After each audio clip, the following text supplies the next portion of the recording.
திருமானனுடைய விமர்சனங்கிறது என்னுடைய ஒரு அட்வைஸாக தான் நான் பார்க்குறேன். அவர்கிட்டருந்து நான் நிறைய விஷயங்கள், அதுவும் கல அரசியலில் நான் அவர்கிட்டருந்து நிறைய கற்றுருக்கேன். அவர் எனக்கு எப்பயுமே ஒரு ப்ரொஃபஸர், ஒரு ஆசான். அவருடைய எப்பயுமே நான் என்னுடைய லெட்டரில் குறிப்பிட்ட மாதிரி கொள்கை சார்ந்த அரசியலில் அவரோட எப்பயுமே என்னுடைய பயணம் இருக்கும். ஒரே ஒரு கேள்வி இன்னொரு நாள் நீங்க வந்து விசிகால இருந்து விலகிட்டீங்க.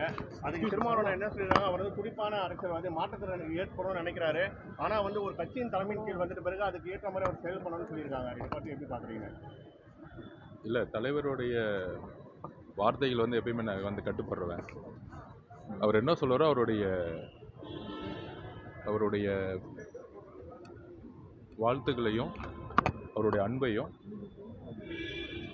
அவர் சொன்ன அட்வைஸையும் எடுத்துக்கிட்டு கண்டிப்பாக அவரோடய நான் பயணிப்பேன். ஆனால் மழை வெள்ளங்களோட பாதிப்பு வந்து பார்த்தீங்கன்னா தமிழக அரசு வந்து பாரபட்சம் காட்டுறதாகவும், அதே மாதிரி இந்த தென் மாவட்டங்கள் மற்ற பகுதிகளில் அதிகமாக நிதி கொடுக்கப்பட்டு வட மாவட்டங்கள் வெறும் 2000 ரூபாய் பிச்சை போடுங்கன்ற மாதிரி வேல்முருகன் கேட்டுருக்காங்க. இது எப்படி பார்க்குறீங்க?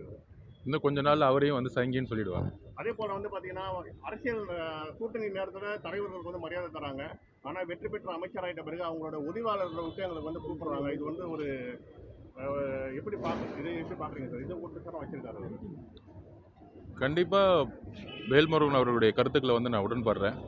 இதற்காக தான் ஒரு குறைந்தபட்ச செயல் திட்டத்தை உருவாக்கி எதிர்காலத்தில் ஆட்சியிலையும் பங்கு அதிகாரத்திலையும் பங்குங்க என்கின்ற ஒரு விஷயத்தை எல்லா தலைவரும், அதுவும் முக்கியமாக கொள்கை தலைவர்கள் எல்லாருமே ஒரு புதிய அரசியலை உருவாக்கணுங்கிறது தான் என்னுடைய குறிக்கோளாக இருந்துச்சு.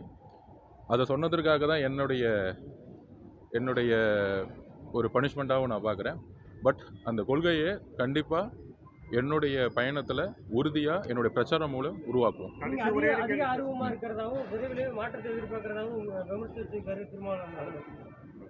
திருமானனுடைய விமர்சனங்கிறது என்னுடைய ஒரு அட்வைஸாக தான் நான் பார்க்குறேன்.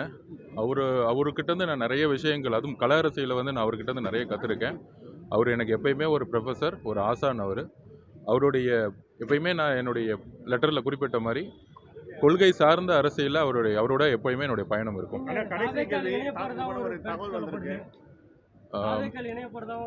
இல்லை, இன்றைக்கு எந்த இணைப்பு அப்படிங்கிறதோட என்ன செய்யணுங்கிறது இன்னும் தீவிரமாக யோசிச்சுட்ருக்கேன்.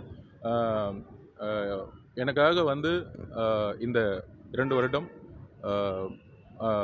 விடுதலை சிறுத்தைகள் தோழர்களுடன் பயணித்த எல்லா தோழமைகளுக்கும், என்னுடைய கூட இருந்த சக தோழர்களுக்கும் என்னுடைய நன்றி. அதே போல பார்த்தீங்கன்னா நீங்க பிஜேபியோட பி டீமா செயல்படுறீங்கன்னு சொல்லிட்டு நிறைய இன்னைக்கு வேல்முருகன் பேசியிருக்காரு, அவரும் பி டீமு. அது மாதிரி நிறைய பேர் இருக்காங்க. உங்களுக்கு சாம்சங் தொழிலாளர்களுக்காக போராடினா நீங்கள் உங்களை நக்சலைட்னு சொல்லுவாங்க. மழை வெள்ளத்தில் மக்களுக்கு சாப்பாடு கிடைக்கலன்னா உங்களை சங்கின்னு சொல்லுவாங்க. அரசியலுக்கு பிரச்சார களத்திலிருந்து ஒரு முழு நேர அரசியல்வாதியாக வரும்பொழுது என் மீது ஏற்படக்கூடிய சந்தேகங்களுக்கு கண்டிப்பாக என்னுடைய பயணத்தில் தான் பதில் சொல்ல முடியும். அது நம்ம பெரியார் அவர்கள் மீதும் அம்பேத்கர் அவர்கள் மீதும் பல சந்தேகங்கள் எழுப்பும்போது அவருடைய வாழ்க்கை பயணத்தில் தான் அதுக்கான பதிலை சொல்ல முடியும். யார் விமர்சிக்கிறாங்களோ அவங்களுக்கு நம்ம பதில் சொல்கிறத விட நம்மளுடைய பயணத்தின் மூலயமா பெரியார் அவர்களுடைய கருத்துக்களையும் அம்பேத்கர் அவர்களுடைய கருத்துக்களையும் அண்ணாவுடைய தேர்தல் அரசியலையும் புதிய மாற்றங்களையும் கொண்டு வரதுக்கான ஒரு பயணத்தை உருவாக்கும் பொழுது மக்கள் அவருடைய நம்பிக்கை முழுவதுமாக கிடைக்கும் என்கிற நம்பிக்கை எனக்கு இருக்கு. எதிர்கால பயணம்ங்கிறது கூடிய விஷயத்தில் பத்திரிகையாளர்களோடு சந்தித்து நான் கண்டிப்பாக சொல்லுவேன். இதுதான் என்னுடைய நன்றி. வணக்கம்.